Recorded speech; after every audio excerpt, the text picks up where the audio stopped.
Today I'm going to walk you through the exact process that I use to create podcast episodes that have got 10K views on episode 1, episodes that have got 1,800% increases in subscribers from a single episode, and even led clients of mine to go on to interview Dan Coe on their episodes.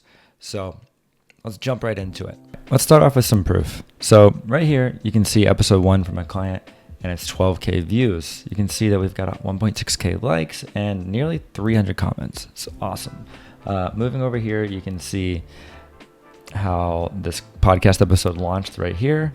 And we have this beautiful graph showcasing the effects of that episode. And over here, you can see how the client of mine right here, Brian, is interviewing Dan Coe. So how do we get results like this on a consistent basis? It's through a system that I developed after working with Disney, NFL, and Meta, and it looks like this. So the first thing that we do is we start off with 2 kick-up calls. And when a client joins me, we start off with the brand alignment call. So a brand alignment call is a call where I get to know exactly what the brand and the business is and who you are behind the podcast. Why? Because this is going to set the stage for every visual and audio decision that comes down the line, which allows me to create assets that look like you, that feel like you, and that remind any viewer subconsciously that this is your brand, right? It's going to raise the perceived value and help me create these elements. They're going to ultimately help you have a better podcast. There are going to be questions like, if your brand was a car, what type of car would it be? What would it wear to a party? As well as helping me understand your offer so that whenever I have an opportunity to create a clip that's going to fold right into your offer, I can do that with that context that I get from this call. The next one that we do is a call called a video setup call. And what that's going to be is exactly that, where I sit down with the client on a call and we review their current setup. We see if it needs any improvement. And for an example, take a look at this right here. Here's my client, Brian. And you can see he starts off with, it's not a terrible shot, but it's just flat. This background isn't doing a lot for him. He's not popping off the background at all. And so we got him to look like this. How do we do that? We purchased a camera. We set that camera up for him remotely. We added some lights. There's one great blue light here. You can see there's another light coming over here. And we just build a shot that helps him be more trustworthy before he even opens up his mouth. So this shot here is raising the perceived value of you before you can open up your mouth. It's helping build trust without you having to do so. Can this up here build trust? Absolutely. But is this a shortcut and a better path to it? Absolutely. So what do we do next? Step 2 is I build a custom branded graphics package. What that's going to be is a set of motion graphics that are going to be used on every podcast episode going forward. That's going to be world-class branded graphics that are tailored to your brand, informed to that branded alignment call that we had earlier. These graphics are going to raise the perceived value. They're going to help people take you more seriously. They're just going to elevate the tone and the production quality of your podcast. So the graphics that I like to create is an intro graphic. An intro graphic is going to showcase the podcast name, the logo most likely, and it's going to set the tone in those first few seconds of what your podcast is going to be, the vibes of it, the aesthetics of it. And it often can influence the decision of, should I watch this or should I not watch this? It happens quick. And so the next thing that we want to do is I'm going to build a call to action. A call to action is going to be an opportunity to send a viewer to convert to a follower, or maybe a follower to convert to a customer. You can see what that call to action looks like here on this episode. And it's another place where that previous call is going to help us align with your offers so that we can find the right opportunities to use certain call to actions. You can probably see the connection already between the intro and the CTA. That brand is being all cut through one piece of cloth with a thread as a through line, so they all look and feel the same. Next up is going to be called lower thirds. I'll bring those up here. You can see what those look like. These are anytime we bring up a host name, or your guest name. How do we do that? What does that look like? You can tell quickly that it aligns very closely with everything else. And moving on, we're going to create transition elements. I love these. Not a lot of podcasts do this, but it's going to help you go from one shot to the next without having a jump cut. It's another opportunity to just turn that dial a little bit, make your brand be known. You can see on this transition, I'll play it now.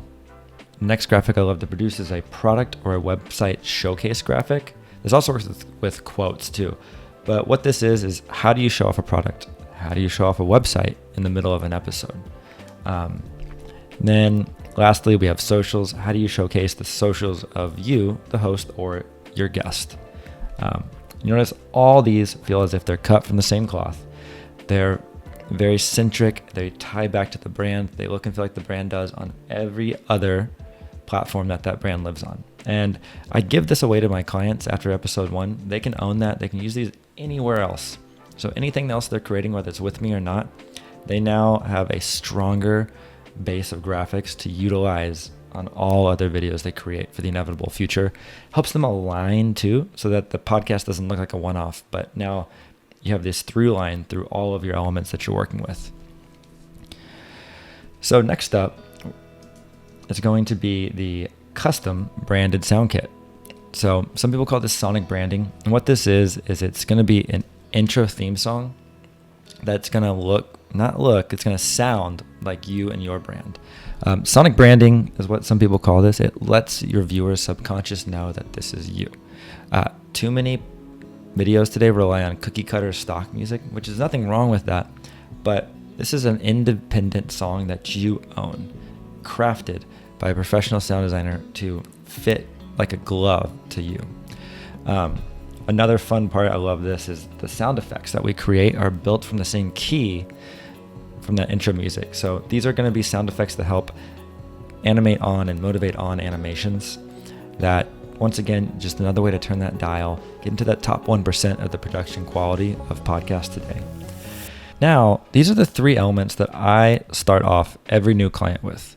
And from this, we can build the podcast episode. All of these help to inform that. So clearly the podcast episode is the hub of this entire creation, right? But building that first episode is so important because it's going to set the tone for every episode from 2 through 99 or however long you choose to create a podcast, right? And what this first episode will do together is we're going to talk about how do you want to open it? What type of things do you want to say? Do you just jump in with your guest or do you record your intro separately? How about the outro? Do you just finish it with your guest waiting or do you record an outro separately where you can kind of summarize what took place? It's all up to you. And ultimately with this episode, every episode is going to get the exact same treatment from me. I'm going to bring in this professional polish. It's the same techniques that I use when I'm working at Disney, the NFL, Meta, anyone. We're trimming unnecessary bits. We're helping you and your guests sound as intelligent as you can. And we just want to remove obvious flubs, maybe small little issues that are in there to help you look and sound your best. I'm going to play a little preview here, and you're going to notice that when this kicks off, it might not feel like your traditional podcast episode. Why? It's because the beginning is where retention's the most sensitive. We want someone to stick around. And so for these first, 1 to 3 minutes, I try to turn that dial. I try to do some tricks to keep the viewer interest, to really help them segue into the full podcast episode. Once they're in, there's a great chance that they might watch that whole episode. So there's a lot of tricks that I put here to make sure that we can retain someone, to give them the best chance to become a full podcast episode viewer. And so from this, we do a lot with this episode, right? So from one episode, we're going to create 3 to 5 shorts, 1 to 3 highlight gems, and a trailer. Let's jump into the shorts first. I can play one for you on the background when we go here. But a short is something that's going to be your 60-ish second clip. Now it can go up to 3 minutes, and it can go on social media everywhere. I treat these like a very great top of funnel tool. These aren't going to move mountains, but they are going to help you get in the right direction. So I'll pull viral moments. That's anything that could potentially perform well, on the algorithm of any social media channel.